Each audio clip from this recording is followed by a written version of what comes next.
جب وسائل و ذرائع نہ ہو اور پھر یقین ہو کہ اللہ مسبب الاسباب ہے، وہ اسباب کا پابند نہیں ہے، وہ اسباب کا محتاج نہیں ہے، اسباب اس کے محتاج ہے.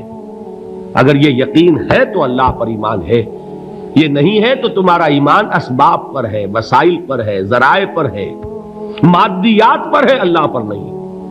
اس وقت کہاں راستہ تھا؟ کوئی راستہ تھا؟ سمندر ہے اور ادھر سے لشکر آ گیا ہے.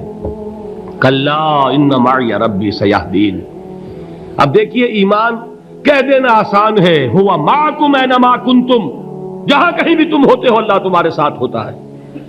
لیکن اس کا یقین قائم ہو جائے تو زمین و آسمان کا فرق واقع ہو جائے. یہی بات ہوئی حضور کے ساتھ.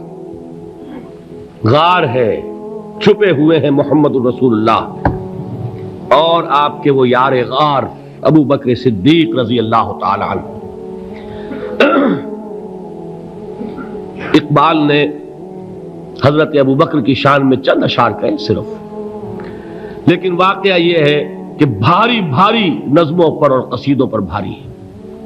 طویل ترین نظمیں اور قصیدے ہوں ان پر بھاری ہے. ہمت ابو بکر کی ہمت جو ہے، کشت ملت را چو ابر، جیسے بارش سے کھیتی اپجتی ہے، ابو بکر کی ہمت اور عزیمت اس امت کو اسی طرح سینچنے والی ہے. ثانیے اسلام و غار و بدر و قبر، وہ دوسرے تھے اسلام میں، دوسرے. پہلے کون تھے؟ انا اول المومنین، حضور فرماتے ہیں سب سے پہلا ایمان لانے والا میں. دوسرے ابو بکر. ویسے ہمارے ہاں یہ چلتا ہے اختلاف، حضرت علی پہلے ہیں کہ حضرت ابو بکر پہلے ہیں، لیکن اس میں بڑی خوبصورت تطبیق قائم کی ہے علماء نے اور بہت صحیح ہے. چار کے بارے میں فیصلہ ہی مت کرو کہ کون پہلے ہے. ان کی ایک عجیب تقسیم کر دی ہے. آزاد مردوں میں، بالغ مردوں میں سب سے پہلے ابو بکر، بچوں میں سب سے پہلے علی، خواتین میں سب سے پہلے خدیجہ، اور غلاموں میں سب سے پہلے زید ابن حارثہ. بڑی پیاری تقسیم ہے، یہ چاروں ہی پہلے ہیں، ہر ایک کے لیے اولیت ہے. اور واقعہ یہ ہے کہ اگر زمانی اعتبار سے تعین ہوگا تو پہلے خدیجۃ الکبریٰ آئیں گی رضی اللہ تعالی عنہ.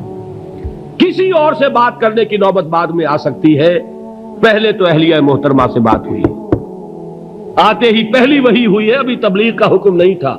کس کو بتایا واقعہ؟ ابھی اپنی نبوت کی تبلیغ کا تو حکم ہی نہیں آیا. واقعہ کس کا ہے؟ وہ خدیجہ کا ہے.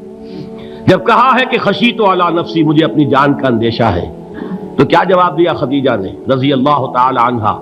وہ صدیقۃ الکبریٰ ہے. صدیقات جو ہے خواتین، ان میں چوٹی پر خدیجۃ الکبریٰ ہے رضی اللہ تعالی عنہا. اور صدیق جو مرد ہیں ان میں صدیق اکبر ہے ابو بکر صدیق رضی اللہ تعالی عنہ. لیکن صدیقات میں چوٹی پر جب حضور نے فرمایا خشیت علی نفسی، کیا فرمایا، کیا عرض کیا، کیسے تسلی دی؟ نہیں نہیں، اللہ آپ کو ضائع نہیں کرے گا. آپ غریبوں کے ہمدرد ہیں، آپ مساکین کے تکالیف رفع کرنے والے ہیں، آپ بیواؤں کی سرپرستی کرتے ہیں، آپ مسافروں کی خدمت کرتے ہیں. اللہ آپ کو ضائع نہیں کرے گا. یہ یقین ہے اس خاتون کے اندر. خیر وہ ایک علیحدہ بات ہو جائے گی.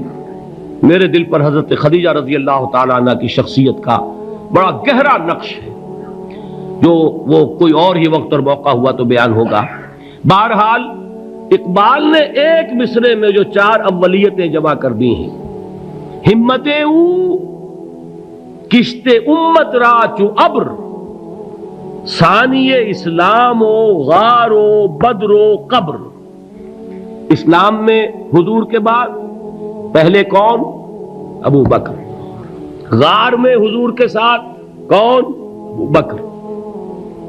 بدر کی رات اللہ کا رسول سر بسجود، وہ جھاڑ، وہ گھاس پھوس کی جو جھوپڑی بنائی گئی تھی، اور وہاں تلوار ننگی لے کر پہرا دینے والا کون؟ ابو بکر. اور اس حجرہ عائشہ میں محمد کے بعد سب سے پہلے دفن ہونے والا کون؟ ابو بکر رضی اللہ تعالی عنہ صلی اللہ علیہ وسلم۔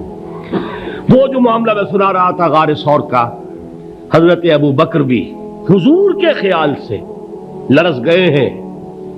آپ کو یاد ہوگا کہ جا کر پہلے تمام جتنے سوراخ تھے انہیں بند کیا ہے، ایک سوراخ رہ گیا تھا جس کو بند کرنے کے لیے کوئی کپڑا نہیں تھا، وہاں اپنی ایڑی رکھی ہے، تب کہا ہے حضور سے تشریف لائیے، اور اپنے زانو پر حضور کو لٹایا ہے، اور وہاں کسی موذی جانور نے کاٹا ہے، حضور کی آنکھ لگ گئی تھی اس وقت، اس بل کے اندر جو بھی بچھو ہے کیا ہے واللہ عالم، اس نے کاٹا ہے، اس کی تکلیف کی وجہ سے ابو بکر کی آنکھوں سے آنسو ٹپک گئے، حضور کے چہرے مبارک پر پڑے ہیں، تو حضور جاگے ہیں، معاملہ کیا ہے؟ ایڑی نہیں ہٹائی وہاں سے، مبادا وہ جانور وہاں سے نکل کر محمد الرسول اللہ کو کوئی گزن پہنچا دے، ابو بکر کی ایڑی ہے، جس طرح چاہے کھا لے، ختم کر دے، جان نکل جائے تب کوئی آنچ آئے، محمد پر تو آئے، لیکن جیتے جی نہیں۔ وہ ہے ابو بکر حضور کے خیال سے، اس وقت حضور نے پھر اپنا لعاب دہن لگایا ہے، اور اس سے پھر آپ کی تکلیف ختم ہوئی۔ جیسے خیبر میں حضرت علی کی آنکھ دکھ رہی تھی، اس کو جو شفا حاصل ہوئی ہے وہ بھی حضور کے لعاب دہن سے ہوئی۔ تو بہرحال اس وقت انہوں نے کہا ہے کہ اے نبی یا رسول اللہ، اگر اس وقت ان میں سے کسی نے غیر ارادی طور پر بھی اپنے قدموں کی طرف جھانک لیا تو پکڑے جائیں گے۔ کیا جواب تھا اللہ کے رسول کا؟ لا تحزن ان اللہ معنا، اللہ ہمارے ساتھ ہے، کیوں گھبراتے ہو ابو بکر؟ یہ ہے ایمان باللہ، میرا مالک اللہ، میرا رازق اللہ، میرا محافظ اللہ، میرا مددگار اللہ، میرا پشت پناہ اللہ، میرا دوست اللہ۔ یہ دوستی ہے اللہ کی جو لب لباب ہے، حاصل ہے ایمان کا، اسی کا نام ولایت ہے۔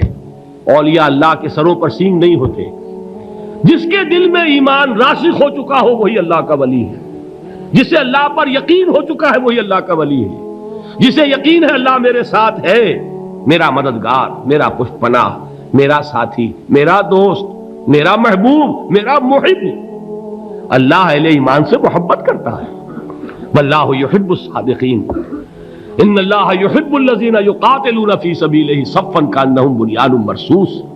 اللہ محبت کرنے والا، اہل ایمان محبوب، اور اہل ایمان محبت کرنے والے اللہ محبوب۔ والذین آمنوا اشد حبا للہ۔